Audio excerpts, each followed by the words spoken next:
Hello friends, welcome to my channel. आज का topic है भारतीय अनुच्छेद, भारतीय संविधान का अनुच्छेद, जो जिसका क्वेश्चन हर एक कॉम्पिटिटिव एग्जाम में एक जरूर आता है। जो हम आज अनुच्छेद 1 से लेकर 10 तक का वर्णन करेंगे। आइए हम देखते हैं क्या क्या होता है। हमारा टॉपिक है भारतीय संविधान के अनुच्छेद, जिसके अंतर्गत वर्तमान में अभी के समय में हमारे संविधान में 22 भाग, 395 अनुच्छेद और 12 अनुसूचियां हैं। पहले भी भागों की संख्या 22 थी, अभी भी भागों की संख्या 22 है। पहले भी अनुच्छेद की संख्या 395 थी, अभी भी अनुच्छेद की संख्या 395 है। भाग की संख्या पहले अनुच्छेद की संख्या पहले 8 थी, जो बढ़ के 12 हो गई है।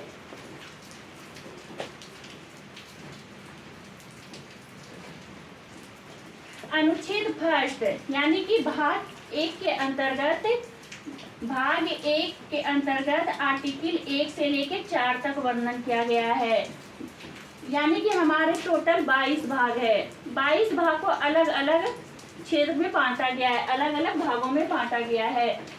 अनुच्छेद फर्स्ट यानी कि भाग 1 के तहत अनुच्छेद 4 का वर्णन किया गया है। आर्टिकल 1 से लेकर 4 का वर्णन किया गया है।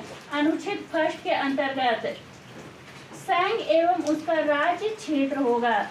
संघ का मतलब हुआ देश, देश एवं संघ एवं उसका राज्य क्षेत्र होगा। हमारा एक देश होगा और वह राज्य का क्षेत्र होगा, जिसका वर्णन अनुच्छेद फर्स्ट में किया गया है। अनुच्छेद 2 हमारा कहता है नए राज्यों के स्थापना का प्रावधान। हमारा जो देश होगा उसके अंतर्गत नए नए राज्यों का स्थापना किया जाएगा, जिसका वर्णन अनुच्छेद 2 में किया गया है। नेक्स्ट अनुच्छेद है वह हमारा अनुच्छेद 3 का आता है राज्यों की सीमा और नाम में परिवर्तन का प्रावधान होगा। यानी कि हमारे देश के अंतर्गत जो भी राज्य होगी उसके अंतर्गत यदि कोई चाहे कि हम अपने राज्य का नाम बदल के यदि हम अलग रखें, तो राज्यों की सीमा और नाम में परिवर्तन का प्रावधान का वर्णन किया गया है, जो कि अनुच्छेद 3 के तहत इसका वर्णन है। अनुच्छेद 4 हमारा कहता है पहली और चौथी अनुसूची के संशोधन तथा अनुपूरक विषयों पर उपबंध करने के लिए अनुच्छेद 2 और 3 के अधीन विधियां। यानी कि हमारी अनुसूची की संख्या कितनी है? 12 है।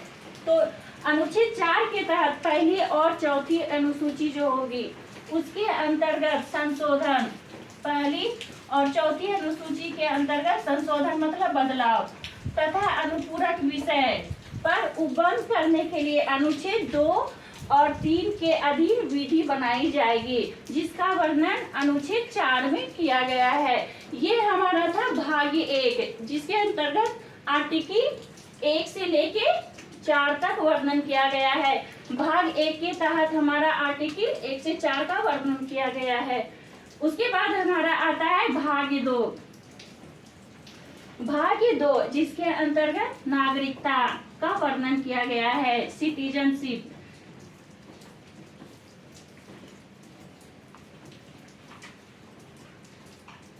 भाग 2 के अंतर्गत आर्टिकल 5 से लेके 11 का वर्णन किया गया है। इसके अंतर्गत अनुच्छेद 5 संविधान की शुरुआत में नागरिकता का प्रावधान।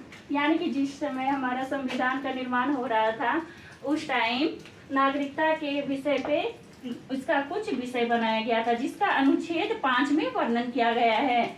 अनुच्छेद 6 हमारा कहता है पाकिस्तान से भारत आने वाले व्यक्तियों की नागरिकता। यानी कि जो व्यक्ति भारत से पाकिस्तान आ रहे हैं, क्या उसे भारत आने पे उसे यहाँ की नागरिकता प्राप्त होगी, जिसका वर्णन अनुच्छेद 6 के तहत किया गया है। फिर अनुच्छेद 7 हमारा कहता है भारत से पाकिस्तान जाने वालों की नागरिकता का प्रावधान। यानी कि जो व्यक्ति भारत से पाकिस्तान जाता है, क्या उसे वहां भारत की नागरिकता प्राप्त रहेगी, तो जिसका वर्णन अनुच्छेद 7 में किया गया है। अनुच्छेद 6 और 7 उस टाइम बनाया गया था जिस टाइम भारत और पाकिस्तान का बंटवारा हो रहा था। इन बातों के चर्चा लेके अनुच्छेद 6 और 7 का निर्माण किया गया था। नेक्स्ट हमारा आता है अनुच्छेद 8, भारत के बाहर रहने वाले प्रवासियों जैसे जो भारत के बाहर रहते, विदेश में काम करते, जैसे मजदूर लोग या कोई जॉब भी करते हैं, तो क्या उसे नागरिकता का अधिकार प्राप्त रहेगा? जिसका वर्णन अनुच्छेद 8 में किया गया है। फिर अनुच्छेद 9 हमारा कहता है विदेशी नागरिकता लेने पर भारत की नागरिकता का प्रावधान से वंचित कर दिया जाएगा। कहने का मतलब हुआ जो व्यक्ति विदेश में जाके रह रहे हैं,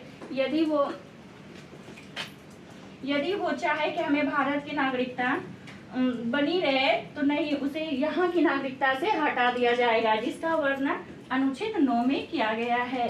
फिर हमारा अनुच्छेद 10 कहता है नागरिकता के अधिकार बने रहना, यानी कि अनुच्छेद 10 के तहत हम भारत के नागरिक हैं, तो हमारा परम कर्तव्य होता है कि हम यहाँ की नागरिकता बनाए रखें, जिसका वर्णन अनुच्छेद 10 में किया गया है। ये थे हमारे भाग 2 का अनुच्छेद 5 से लेके 10 तक वर्णन। इसके बाद हमारा आता है अनुच्छेद 11।